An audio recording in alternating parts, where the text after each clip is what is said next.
क्या इकोनॉमी भी ज़ॉम्बी हो सकती है? यस।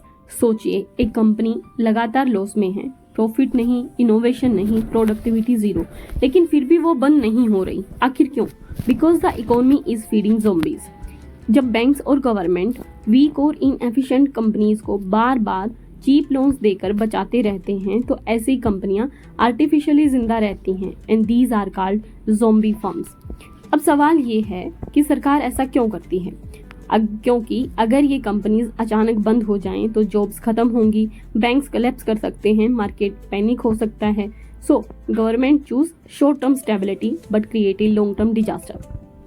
ज़ॉम्बी फर्म्स इकोनॉमी का ऑक्सीजन खा जाती हैं, बैंक्स का पैसा प्रोडक्टिव स्टार्टअप्स तक पहुंच नहीं पाता, रिजल्ट इनोवेशन स्लो हो जाता है, प्रोडक्टिविटी गिर जाती है, इकोनॉमिक ग्रोथ वीक पड़ जाती है। इकोनॉमी बाहर से अलाइव दिखेगी लेकिन अंदर से डेड होने लगती है। 1990s में जापान इसका सबसे बड़ा एग्जाम्पल बना। एसेट बबल बस्ट हुआ लेकिन बैंक्स ने वीक फर्म्स को बचाना जारी रखा। रिजल्ट, जापान डेकेड्स तक स्लो ग्रोथ और लो प्रोडक्टिविटी ट्रैप में फंसा रहा। This period is often called Japan's lost decades. आज एक्सपर्ट चाइना के कुछ सेक्टर्स को लेकर भी यही डर जता रहे हैं। हाई डेब्ट, ओवर कैपेसिटी और स्टेट सपोर्टेड वीक फर्म्स, यानी ज़ॉम्बी इकोनॉमी सिर्फ थियरी नहीं, रियल वर्ल्ड इकोनॉमिक वार्निंग्स है।